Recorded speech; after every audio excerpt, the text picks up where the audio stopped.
guys, Rob from Georgia here with you, aka VHS82 apostrophe, with my ongoing 31 days of horror here throughout the month of October. Is it really Wednesday, day 11, episode 11, I guess.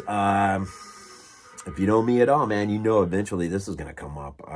1932, James Whale, one of my all-time favorite directors of all time. Absolutely love this guy. What a phenomenal release of The Old Dark House from 1932.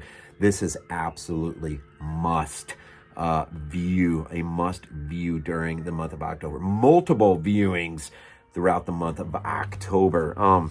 If you're not familiar with The Old Dark House, I think it's James Whale's best. I love The Invisible Man. That is probably my favorite Universal film of all time. Bride of Frankenstein. It's good stuff, man. From the director of Frankenstein, a group of stranded travelers stumble upon a strange old house and find themselves at the mercy of the highly eccentric, that's one way of putting it, potentially dangerous femme family. This well-performed atmospheric thriller features the first starring horror role, I guess I didn't know that, for Boris Karloff as the hulking, disfigured butler. The opening scene with him when he answers the door initially for the travelers, it's just sort of like, you know, the doors only open at like a crack and his face is like right there and he's like it's just like, what? I mean, it's just so awesome, man. Based on the novel Benighted, which I've always wanted to get my collection and read, from 1927 by J.B. Priestley. The Cohen Film Collection is proud to present this stunning new 4K restoration. It is beautiful, man. Maybe the standout piece of this is the feature-length audio commentary track by James Whale's biographer, James Curtis. As well, apparently there is I haven't listened to it yet, full feature-length audio commentary track by Gloria Stewart. It's interesting. Interview with Sarah Karloff as well. Anyways. And the story of the restoration is on here too, I think. What an absolutely phenomenal release. Nice little book inside. Look, you know, this has not, I mean, been on my radar my whole life. This is sort of a new, of recent, in the latter part of my life. I can't even remember how it is I stumbled into this one in particular. But when I did, it was like, I watched it. Maybe it was TCM. You know, TCM always does that great stuff, or at least used to. It's been a while since I've seen anything on TCM. But I don't know. It's just something about it. And, you know, and if you watch it, you'll begin to understand that really this is a place to begin. It might not be the place, but it is a place to begin when you consider the subgenre that involves a demented family, where travelers sort of wash up on their shore and then not great things happen. So you think about Spider Baby will come after this in the 60s, and then of course the Texas Chainsaw Massacre in 74, and then of course Rob Zombie's House of a Thousand Corpses. This tradition of wayward travelers being washed up at places they ought not to be, and then bad things really happen. This is a good starting point for that mess, man. And this is comfort food. I can put this on any time, day, night. It don't matter the season. I absolutely love The Old Dark House, man. Boris Karloff's freaking awesome. But not just him, but Melvin Douglas is Pedro. Charles Lawn is so much fun in this movie. Gloria Stewart. It's just, man, I don't know, man. I don't know what else to say. I know I wrote out something. Yeah, the guy who was the cinematographer also shot Casablanca and All Quiet on the Western Front, the original. So that's some high level, of course, James Whale, man. I mean, you're working for a master in his own right? There's just the dialogue, the set design, the atmosphere, just the bizarreness of this family, the Femme family. I think it's Melvin Douglas who plays Pembroke Femme. He is sort of like the patriarch of the home, and just his love for gin and tonic, man. His gin, it's just gin, you know.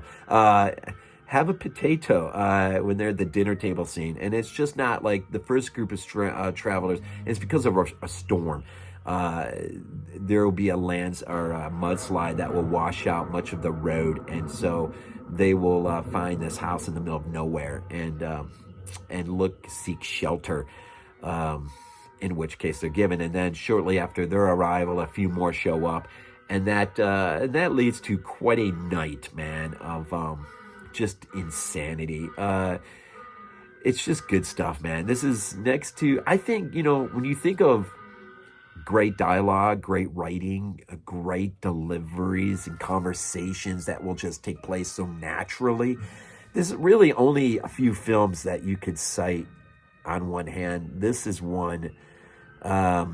Of course, The Thing from Another World, 1951, is another where the dialogue is given so naturally. It's just like, I don't know, it's like these people are real and they're just reliving that part of their life or something. They just give it it's so natural. And the same with here. Boris Karloff as the butler. Of course, he has an issue with getting too drunk and out of control. And so that'll come into play, as well as there is a family member hidden way upstairs, locked away, whom, if ever gets out, will be a nightmare for everyone in the house. And so you got that as well, right? And a lot of different things going on with this one, man.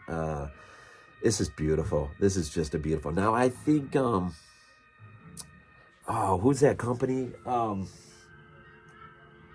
Eureka. I'm pretty sure Eureka. I only have one film from Eureka, and it's Lifeboat by Hitchcock.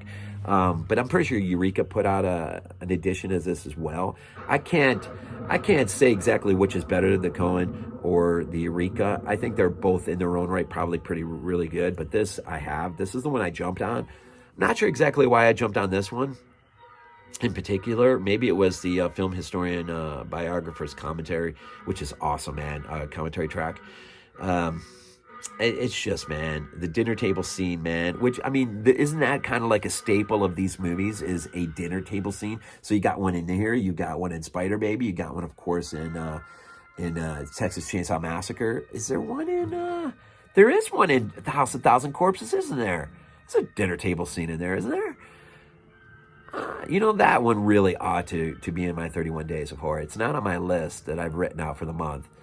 But of course, it's just a template. I may have to look at that one. Since I did Spider Baby and I did this one, maybe Texas got to be thrown in there too. Maybe I just need to. I would love to do a podcast someday involving those 4 movies in particular. I think that would be outstanding. So Boris Karloff, The Old Dark House. It is easily my favorite. I say easily. I mean, the original Invisible Man, Claude Rains, I think is absolute in its own right. It's masterpiece-like by James Whale, but I really do. This is mine. This is my movie. If I could only own one, I hate saying this because I love The Invisible Man, but if I could only own one movie by James Whale, it'd be this one right here. This is beautiful, man. The Old Dark House from 1932, and I think William Castle redid it, didn't he, in the 60s or something? I don't. And it's more of a spoof, kind of, and I'm not down for that kind of stuff. Lonnie always has fun with me. Our Saturday reviewer, he's into that. Was it TK3? I can't even riff tracks or whatever it is. Who do those spoof commentaries tracks? I have a hard time with that stuff. I don't know. I guess I'm too serious. I guess I'm too tightly bound for my own good. I don't know. Anyway, so The Old Dark House. Happy day number. What is this, 11? Yeah, it's Wednesday, right? Day 11. As we continue onward into the month that is October. Happy 31 Days of Horror. As always, go Bills.